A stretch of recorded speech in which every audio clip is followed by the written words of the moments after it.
Now I love the upgrades we find in the Metroid series. It's always so cool. We're always exploring these unknown planets or some abandoned research facility with literally nothing in our arsenal, and it's up to us to explore these areas to find these upgrades that will slowly and surely make us much more powerful. Now these upgrades can range from a variety of different effects: increased firepower, improved defense, or optimized mobility. These upgrades are always so fun to use, but that got me wondering, what's my absolute favorite upgrade in the Metroid series? Because really, there's a whole variety of upgrades with different effects and different appearances throughout the games, so there's gotta be one upgrade that beats the rest in my opinion. So that's what this video is gonna be about, my top 5 favorite Metroid upgrades within the Metroid series. Now keep in mind, this is all my opinion. These are the upgrades I think are the best and therefore my favorite upgrades. So if you have your own opinion, if you have your own list, feel free to put so in the comment section and I'll be happy to read them, see what other people think should be the best upgrade or their favorite upgrades. That being said, let's cue up that video by rolling out that intro.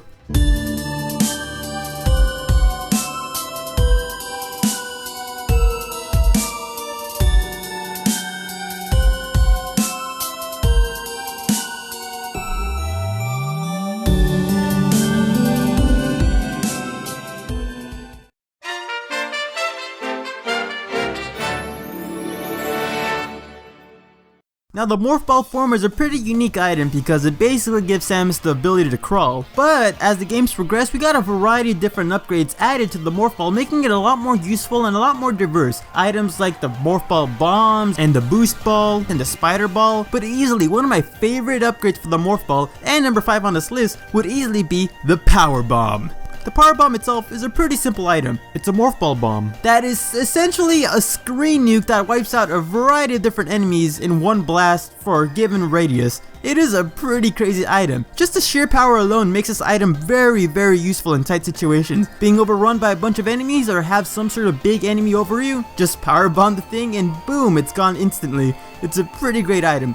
But the raw power alone isn't really the main reason why it's on this list, because even though in the Prime games and Super Metroid it just has the ability of destructive force, in Metroid Fusion and Zero Mission, the Power Bomb gained a secondary ability. If you were to use the Power Bomb in any given room, it would immediately show off all hidden blocks and all hidden pathways within a given room. This secondary ability made the Power Bomb a lot more useful in almost any situation now. You can either use it to destroy a bunch of enemies, or even use it to find hidden blocks and hidden pathways to explore the area even further. It is a lot more useful, and I've used the Power Bomb to find these hidden blocks and hidden pathways a lot more often than I ever used trying to destroy enemies. Also in Metroid Fusion it gained a tertiary ability of creating a vacuum that sucked up all X-parasites within a given point, making the chore of grinding for health and ammo a lot more easier. Also, I kinda like the sound effect because, you know, it goes in Fusion and it's a cool sound effect. Yeah, it's a dumb reason, but it's my reason!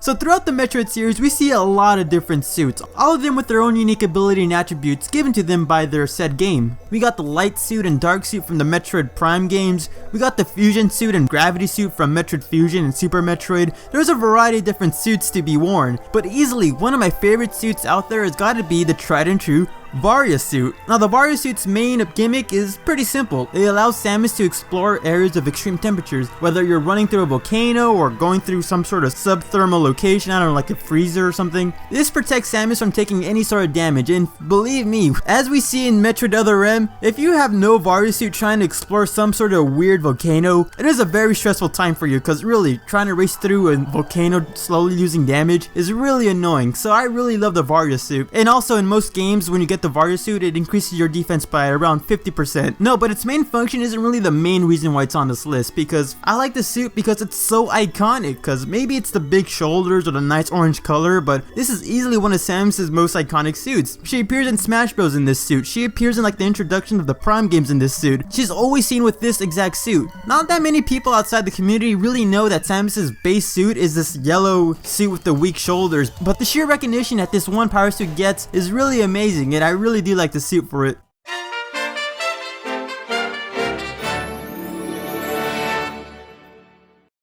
Wow, there's a lot of beam weapons within the Metroid series. I don't know which one to pick in this list. There's a long beam, charge beam, wave beam, ice beam, plasma beam, wave beam. There's so much to talk about. I don't know which one to pick out of all of them. It's gonna be the light beam. Now I love the light beam for a variety of reasons. For starters, the sheer concept of the light beam is pretty unique and I gotta say it's pretty metal. You're essentially just burning your enemies in the very light of Aether itself. Essentially in Metroid Prime 2 there's two worlds, the dark world and the light world, and the light beam is very effective against the enemies within the dark world, and in the dark world that's very dangerous. You have enemies that are extremely durable, you got an atmosphere that's slowly killing you if you're not in protective environments, so having a beam that can easily take care of these enemies is very useful and a lot more necessary than the dark beam is to the light world. Yeah, it's just a cool item. I really like the whole concept. It's all shiny and it's like a rainbow beam. Like I said before, it uses the very light of Aether itself, so you're just using the positive side of Aether to destroy the negative aspects of dark Aether. It's a pretty cool yin and yang kind of thing, and also it burns enemies up because, you know, the light of Aether. It's as if you're using the solar energy to destroy dark Aether. It's a pretty cool concept. Yeah, there's one big negative over the fact that this is one of the few beam weapons that actually requires ammo, but I don't really mind it that much. I mean, having ammo inside a world where you're really endangered, it makes it a lot more life-threatening and a lot more fun to use. Also, come on, you're burning your enemies in the light of Aether. I can't stress that enough, really.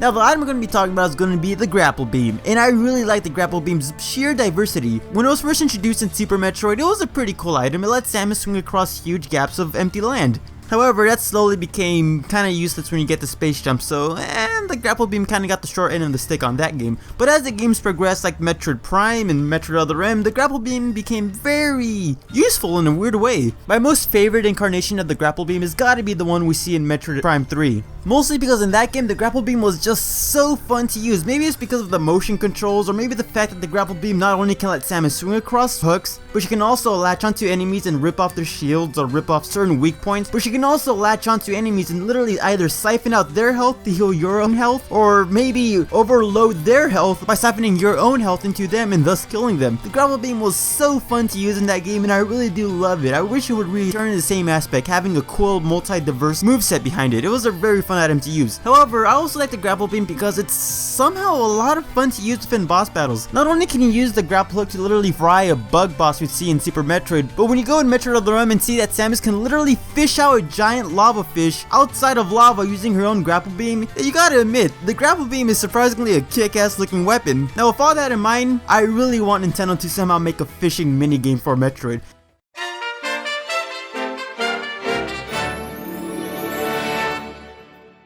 You know what's really fun? Running around nearly at the speed of sound, destroying all the enemies and all the blocks in your way, keeping momentum, and hopefully breaking the game by sequence breaking and somehow getting a world record. I know that sounds really fun because I'm talking about the Speed Boost. Now the Speed Boost is a really special item. Its main ability is just letting Samus run really fast when she gains some momentum, and with her speed, she becomes invulnerable, allowing her to break through enemies and break through certain blocks with such ease. Now the base concept alone isn't why it's on this list like a lot of the things on this list, because there's more to it. With all that added momentum that Samus gains, she can also store up all that kinetic energy and allows her to do some more technical stuff like the Shine Spark or Ball Spark. It allows Samus to essentially launch herself at great distances, letting her go infinitely as long as she doesn't hit any walls or obstacles. It's a really cool technique. What I really love about this is that it has so much potential. I've seen speedruns of people sequence breaking, game breaking, somehow getting world records by manipulating the Shine Spark, Ball Spark, and Speed Boost aspects. I've seen speedrunners keep their momentum on for a long period of time with this game, and it's just so fun to watch. I've tried practicing how to Shine Spark and Speed Boost and all that, even though I'm not that good at it. I've been able to do some cool things with Shine Sparking, although I wouldn't say I'm a master. I just love this item. It has so much potential. Not only does it look amazing with your red aura breaking through anything in your path, but you can also break the game and sequence break, and it's just so fun to use. Now if only I was any good at it. I mean, we don't talk about that. But what do you guys think? Do you think items like Speed Boost, Power Bomb, Vario Suit, or any of the other items should be on this list? Or maybe you have your own opinion. I would like to hear your guys' opinions in the comment section because I like reading your guys' comments. And if you like Metroid content, feel free to subscribe because I do plan on making a lot more Metroid content in the future. Theories, more top 10s, and I'm even experimenting with discussion ideas, so stick around for that. Also, if you want to see more Metroid stuff, feel free to click on the annotation on the video above. I believe it's my most recent theory on how Mother Brain saved the galaxy from the threat of the Metroids. It's a pretty cool idea. That being said, I'm the Metroid Trainer. If you like this video, feel free to like it and share it among all your friends because I am out of here.